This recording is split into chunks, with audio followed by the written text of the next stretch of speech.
Hey y'all, welcome back to my channel. It's your girl Jen, and by God's grace, I am back with another video that I believe and I pray it encourage you guys and help you with your walk with God and throughout life, because baby, life gets to life and life ain't no joke. But with God, it's worth it, and He is worth all the praise, all the honor, all the sacrifices. But anyways, without further ado, let's get into the video. So today, this video is about how to not worship the blessing and to worship the blesser. And I know y'all like, huh? But I see God has been showing me so much of how a lot of people, when God wants to bless us, He wants to bless us so much, and He has good things in store for us. It says in His word, He wants us to prosper. But a lot of us, when He blesses us, we like, peace out, God, thank you, and bye. And it's just like, no, like, God is too good for us to leave Him after He blesses us, to neglect Him after He blesses us, or to even idolize the blessing that He gave us, whether that's a husband, whether that's a career job that you've been praying for.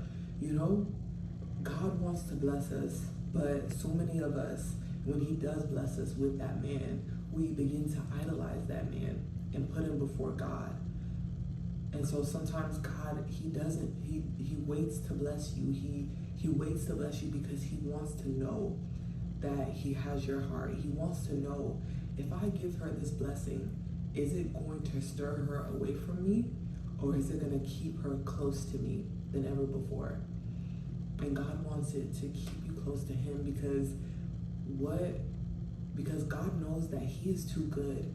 He knows that it is not easy to live a life without Him, nor does He want us to go through life without Him, because it is hard, and life comes with so many challenges. And He knows that He has put in a piece of eternity in each and every one of us. That hole that we feel can only be filled with Him. And so He does not want to give you anything that is going to deter you from Him, because He knows how detrimental it can be to your life. And so, anyway, let's get into it. And honestly, in this video, I'm preaching to myself. Baby, I'm preaching to myself because, you know, sometimes, you know, I look on social media and so many people, they making money, they doing this and that, and you know, some people, you can tell that they're getting lost in the blessing. They're getting too caught up in the blessing that they are not really acknowledging God, who's the one that gave it to them. You know what I'm saying? And so I ran into this video, this short, and it was Shaping the Culture, one of the videos from their page, with Ebenezer and his wife Ida, which I'm so happy for them. And in the short, Ida had said that, you know, she's just got married, and she got married in her mid-30s. And she was just saying that her single season, it was okay until like towards the end of her single season. She was just like, Lord, are you gonna do this for me, or are you not? She said it was getting a little hard, but and then God blessed her with a man that she far greater than she could ever imagine, you know, or, you know, she could imagine. And she said that it was just like, basically she was just saying it was a match made in heaven, that God partnered her with a man that is perfect for her. And so she was also just saying too that, like, wow, Lord, like, that was your heart towards me, that you had me wait because you had the best for me. You wanted the best for me. And she was just saying that did not idolize her husband. She didn't idolize her husband, make her husband an idol, because she saw that God blessed her with him, and she saw God's heart towards God blessing her with him. And so I was just like, wow, okay, because that speaks volume.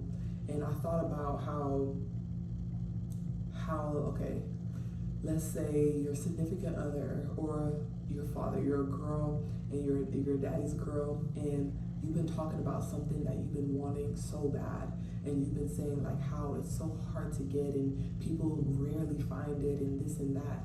But behind the scenes, your father or it could be your significant other jumped through hoops, made sacrifices, went through the meat and the butter to get you that thing. And when he gives you that thing, when he presents it to you, you cry, you're overwhelmed with joy because you're like, wow, like you sacrificed and you went out your way for me. You know what I'm saying? And I feel like that is us with God. You know what I'm saying? What if that girl that received the blessing took the blessing and was like, thank you, bye. And just, you know what I'm saying, went about her day and didn't really thank that person for or acknowledge what they did and what they went through. You know what I'm saying? What if that other person that went through all that stuff, they're gonna be like, oh, wow, like I really went through some things and had that person on my mind, good intentions for that person. I really wanted to bless them. And so that girl that received that gift from her dad or her significant other, she realized, wow, that person really had me on their mind. That person thought of me. That person went through hoops for me. And so yeah, I just see that with us in our relationship with God. You know, that's a picture of us with God, and God is trying for us to see that blessing that I give you, that is my heart towards you. Like God, he loves us. He has nothing but the best for us. But just like a good father, just like any other good parent here on earth, he would not give something to his child that they're not ready for, that he knew it was going to be detrimental to them. So God is, in a way, calling us to mature, calling us to have his heart, because he knows that when he does bless you, he knows that he's going to have your heart, and that thing isn't. So I wrote down a few things. God's blessings are an invitation to know him. Every answered prayer, every open door, every provision, every relationship, every sunrise, every breath, it's God's way of saying, that is what my heart towards you is like. Every blessing reveals God's character. And so that brings us to Abraham in the Bible.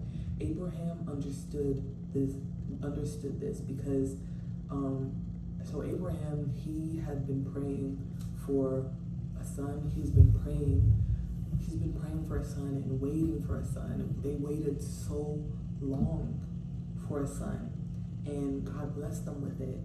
And so Isaac was the greatest blessing that Abraham had received.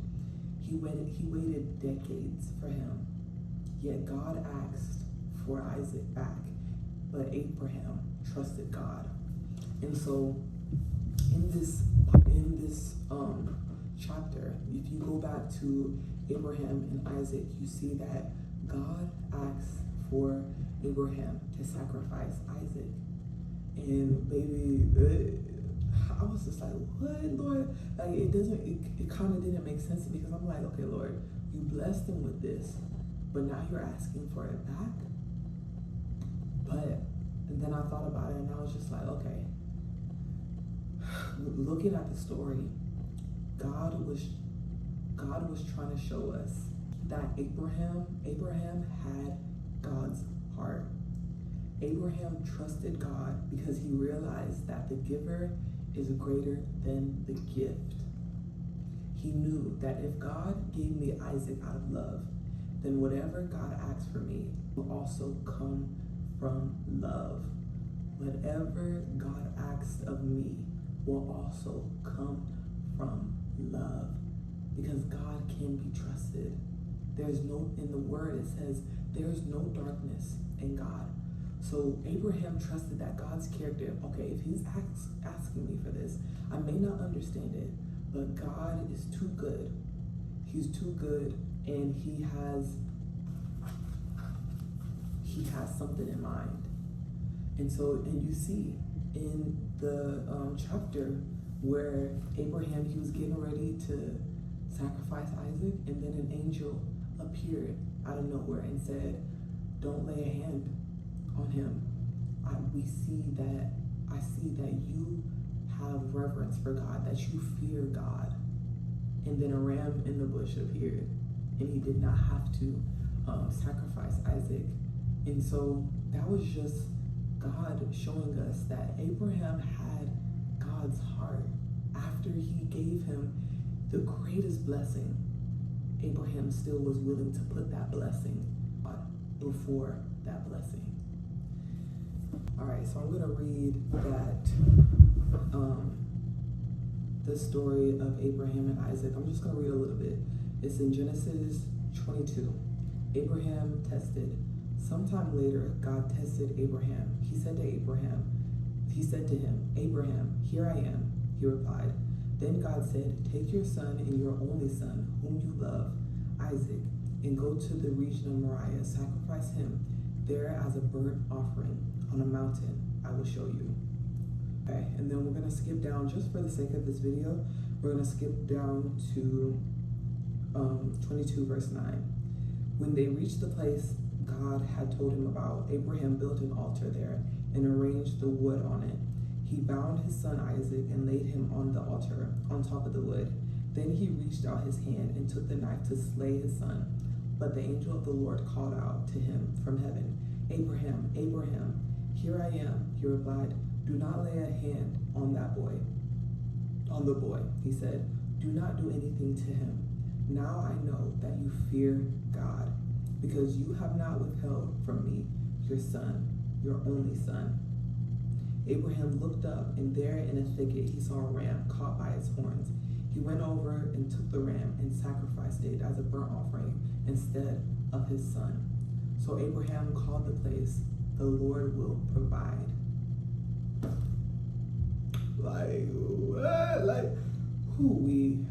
And baby, it's not easy. It is not easy to do something like that Abraham did. You know, when this world wants you so attached to money, when this world wants you so attached to having a significant other, to having that dream career, the world wants you so caught up in these things, thinking that these things are better. But those things will never fulfill us. Those things they will never have the capacity to fill us like God can. And so that took great courage for Abraham and great trust that Abraham knew that God was better, that God is better. And so definitely go back and read Genesis 22, read it all so that God can just speak to you and show you whatever it is that he's trying to show you through it. But now we're going to go to Psalms 40. We're going to end with this verse. Psalms 40. I waited patiently for the Lord. He turned to me and heard my cry. He lifted me out of the slimy pit, out of the mud and mire. He set my feet on a rock and gave me a firm place to stand. He put a new song in my mouth, a hymn of praise to our God. Many will see and fear the Lord and put their trust in him. Blessed is the one who trusts in the Lord, who does not look to the proud, to those who turn aside to false gods. Many, Lord my God, are the wonders you have done, the things you have planned for us. None can compare with you. Were I to speak and tell of your deeds, they would be too many to declare. We're going to stop right there. Because when it says in Psalms 40, verse 5, many, Lord my God, are the wonders you have done, the things you plan for us. None can compare with you. Were I to speak and tell of your deeds.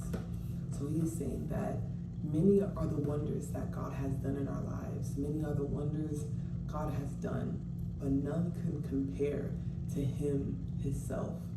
None can compare to who God is.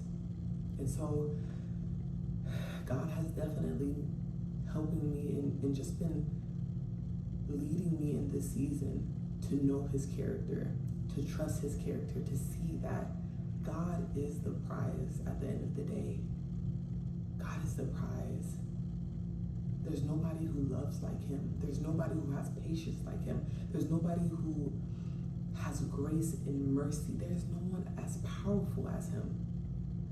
The most powerful being on this world, just think about it, the most powerful being on this universe is yet kind, is yet so loving, and yet he thinks about you every single second of every day and wants the best for you.